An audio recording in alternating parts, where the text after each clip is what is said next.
노동 판례 백선 68. 노조 전임자에 대한 취업 규칙의 출퇴근 규정 적용.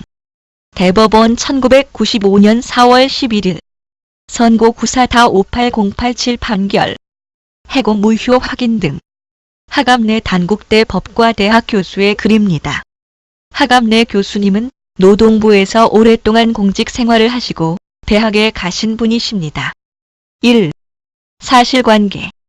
근로자 X는 회사 정리 절차가 진행 중이던 Y 회사에서 1990년부터 1991년까지 노조의 교육선전부장으로서 노조 전임자로 임명되었다.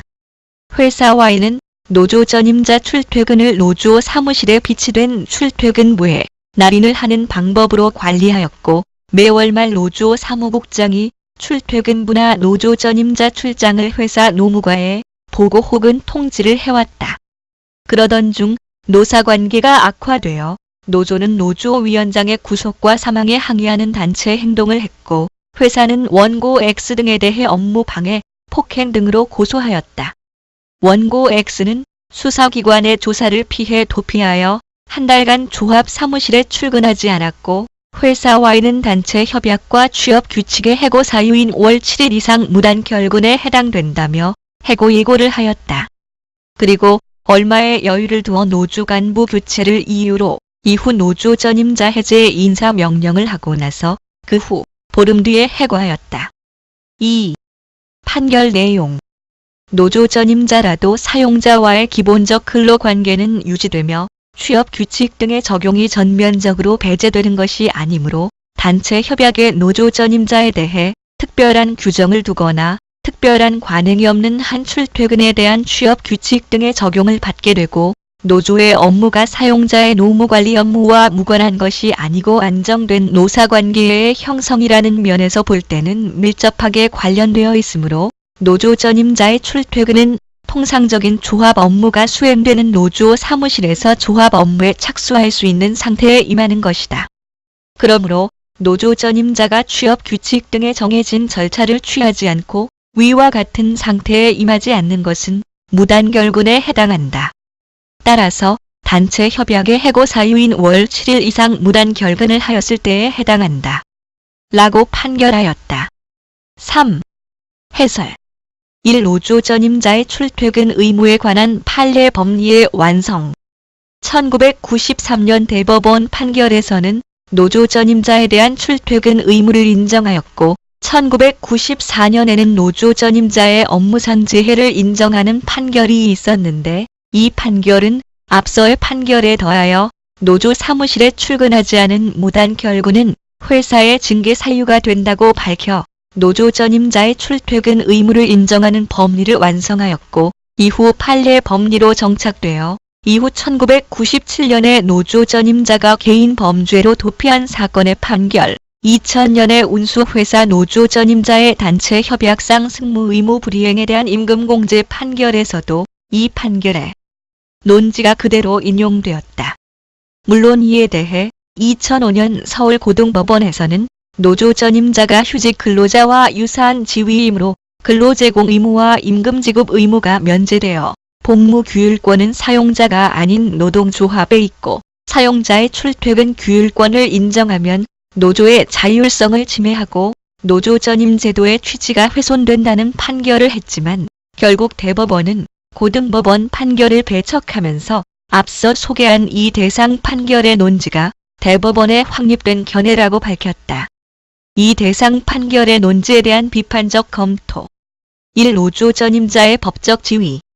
판례는 노조 전임자의 법적 지위에 관해 기본적 노사관계는 유지되고 근로자로서의 신분도 그대로 가지나 노조 전임자의 근로제공 의무가 면제되고 원칙적으로 사용자의 임금지급 의무도 면제된다는 점에서 휴직 상태에 있는 근로자와 유사하다고 본다. 그렇다면 휴직 상태와 유사한 노조 전임자는 근로제공 의무가 없으므로 근로제공이 전제인 출퇴근 규정이 적용되지 않으며 사용자의 출퇴근 규율권이 성립하지 않는다는 비판이 가능하다. 이 노조 전임 업무의 성격. 노조 전임자는 조합 활동을 위한 본연의 업무를 수행해야 한다. 이 판결은 노조 업무와 회사의 노무관리 업무 사이에 밀접한 연관성을 노조 전임자에 대한 사용자의 출퇴근 규율권의 근거로 삼는데, 이는 노조 업무와 노무관리 업무의 관련성을 업무상 재해의 인정 근거로 제시한 1994년 대법원 판결의 논지를 확대 적용한 것이다. 노조 전임자의 노조 활동은 회사 노무관리와 직접 관련된 업무뿐 아니라 관련되지 않은 대외 업무를 포함한다. 판례는 노조 전임자에 대해 연합, 단체 활동, 쟁의 행위 등을 업무상 재해로 인정하지 않고 있다. 따라서 노조 전임자의 업무를 회사의 노무관리로만 파악하여 사용자의 출퇴근 규율권의 대상으로 본 대상 판결은 논리성과 합리성이 부족하다. 3단체 협약 등에 따른 예외. 이 판결은 노조 전임자에 대해 출퇴근 규정을 적용할 때 단체 협약이나 관행에 따라 출퇴근 의무를 부인하는 예외를 인정하고 있다. 그런데 앞서 살펴본 것처럼 노조 전임자의 법적 지위와 노조 전임 업무의 성격을 본다면 원칙적으로 사용자의 출퇴근 규율권을 부정하고 예외적으로 인정할 수 있다고 보는 것이 맞다고 본다. 2010년 이후 노조법은 노조 전임자에 대한 급여 지급 자체를 금지하고 이를 부당 노동 행위로 보고 있다. 노조 전임자가 급여도 못 받으면서 출퇴근을 통제받는 것은 모순이다. 4. 노조 전임 운용권과 인사 발령권과의 관계. 노조 전임 운용권은 노동조합에게 있다. 따라서 노조 전임자를 지명하거나 관리하는 권한 역시 노조에게 있으므로 결근에 대한 징계 역시 노조 내부의 문제라는 비판이 가능하다.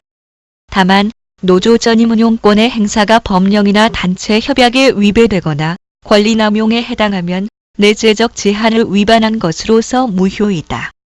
노조 전임자가 형사사건 등으로 본연의 업무를 못할 경우 단체 협약으로 정한 노조 전임 약정의 전제 조건이 무너지므로 이 경우 1차적으로는 노조가 노조 전임을 해제하는 것이 타당하고, 만약 노조가 이를 게을리하면 노조 전임 운용권의 남용이 되어 사용자가 인사 발령권을 행사하고 그 인사 발령으로 노조 전임자를 복귀시킨 후 복귀한 다음에 출퇴근 실적을 기준으로 아니면 복귀 전의 범죄 행위나 신의성실 위반 등을 이유로 징계할 수 있을 것이다. 즉, 노조 전임이 해제되지 않은 노조 전임자에 대해 곧바로 출퇴근 규정을 적용한 회사의 잘못을 지적하지 않은 대상 판결은 징계의 방법으로 무리인 것을 인정한 것이다. 3. 판례에 대한 종합적인 평가와 과제. 이 대상 판결은 몇 가지 측면에서 비판이 가능하다. 첫째, 노조 전임자가 휴직 상태의 근로자와 유사한 지위를 갖는 점.